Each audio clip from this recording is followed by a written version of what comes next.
Thank you. Thank you. My thanks to Professor Payne and Dr. Das for the invitation to participate today.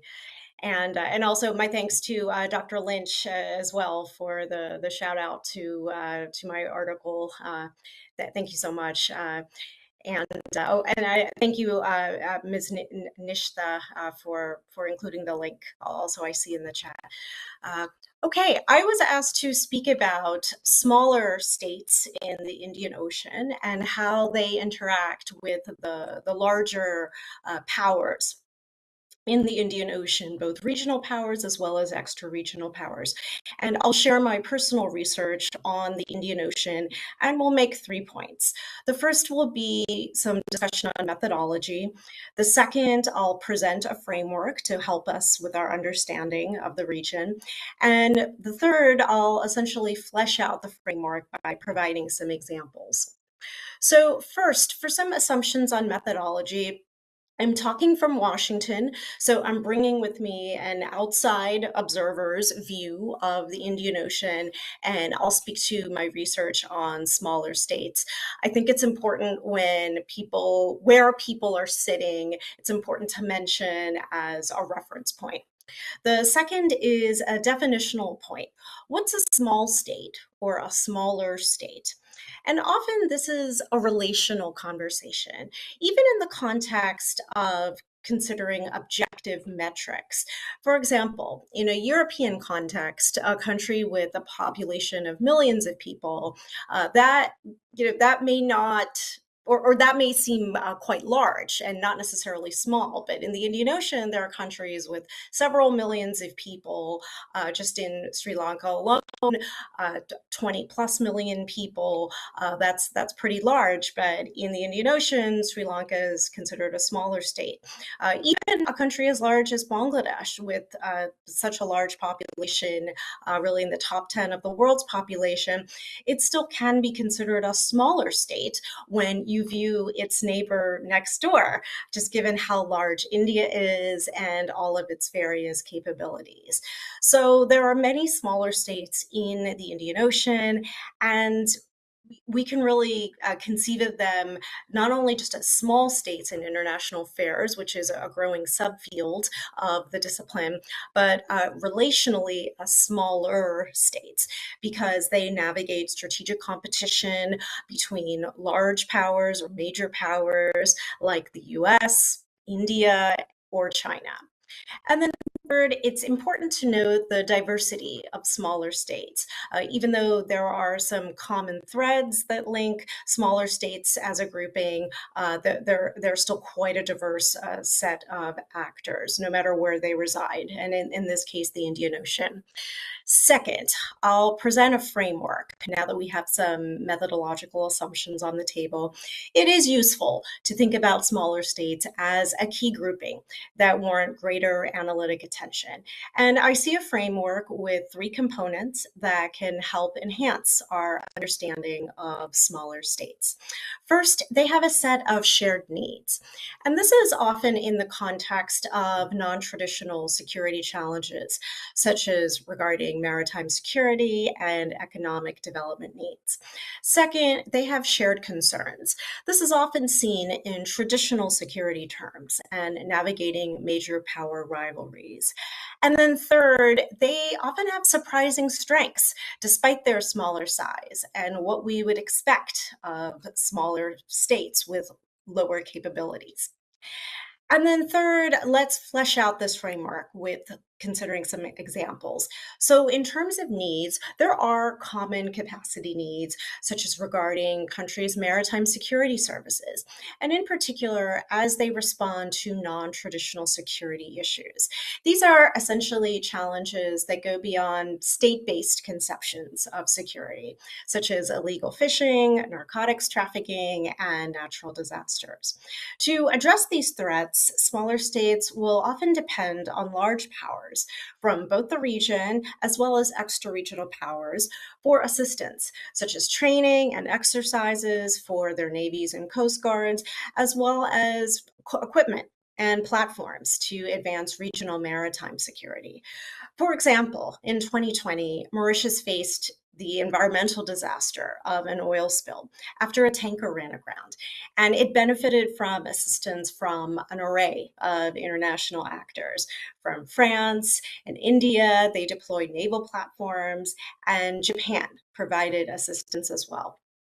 More recently, Bangladesh, earlier this year, it saw 23 sailors on the Bangladesh flagged ship Abdullah. It was taken hostage by Somali pirates for 33 days.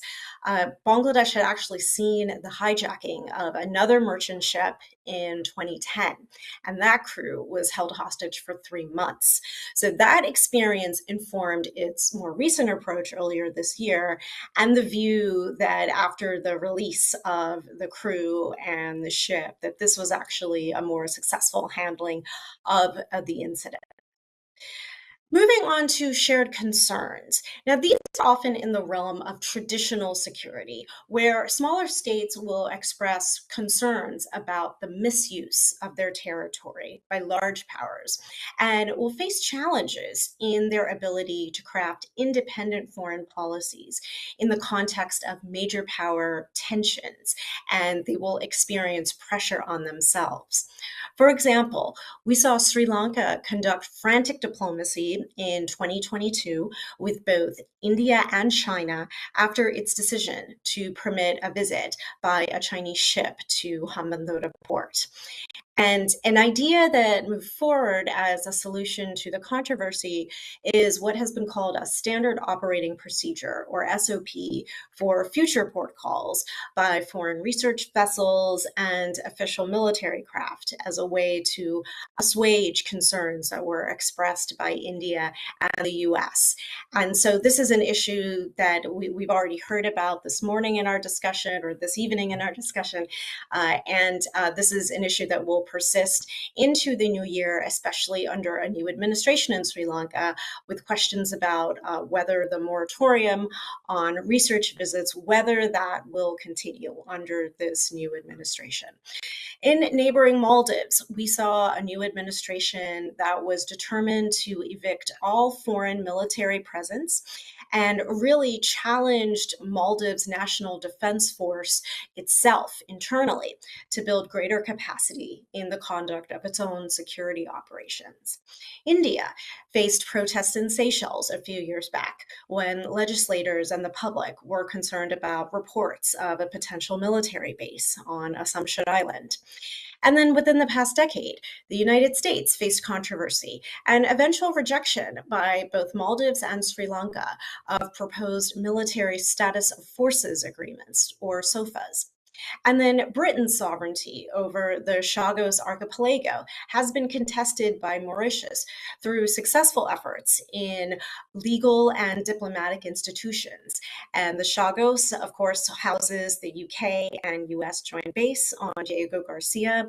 And earlier this month, Mauritius and the UK finally agreed to a path forward to resolve their long-standing dispute. And then finally, there are strengths that may not receive attention that small states possess, and they can sometimes surprise observers. Small island developing states, or SIDS, are thought leaders on addressing global challenges, such as climate security, due to existential threats like rising sea levels. For example, Maldives has chaired the Alliance of Small Island States and was one of the first countries to ratify the Kyoto Protocol and Paris Agreement within the UN Framework Convention on Climate Change. Also, the locations of smaller states can provide them with strategic and commercial advantages. For example, Sri Lanka has operated the busiest container port in South Asia, Colombo. And the Colombo port, it's still ranked among the top South Asian ports in Lloyd's list of 100 container ports, even after the drop in its ranking following its economic crisis in 2022. And Mauritius is a financial hub and top country in Africa for ease of doing business, according to the World Bank. And as a result of the Red Sea crisis, it's actually seen quite a spike in demand for fuel bunkering services after the rerouting that has taken place about shipping around Southern Africa, so, really due to its location.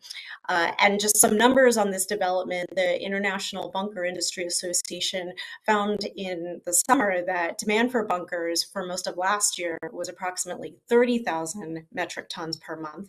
And just in the first quarter of this year alone, it had jumped to 60,000 to 65,000 metric tons per month. So that's double the amount just in a single quarter. And then with regard to Seychelles, we actually saw earlier this year the Seychelles Coast Guard. It has a special forces team. It rescued a fishing trawler and crew that had been captured by Somali pirates in January. And Seychelles, more broadly, has developed clear skills with robust counter-piracy experience from over a decade ago, and it's received significant support from over the years from various countries and institutions like India, the US, the EU, UNODC. So from a small state's perspective, it's often said that smaller states will punch above their weight. And the Seychelles operation earlier this year, it demonstrates that. It demonstrates this. So I'll note this is just one framework, but I hope we can encourage greater study and discussion of the smaller Indian Ocean states.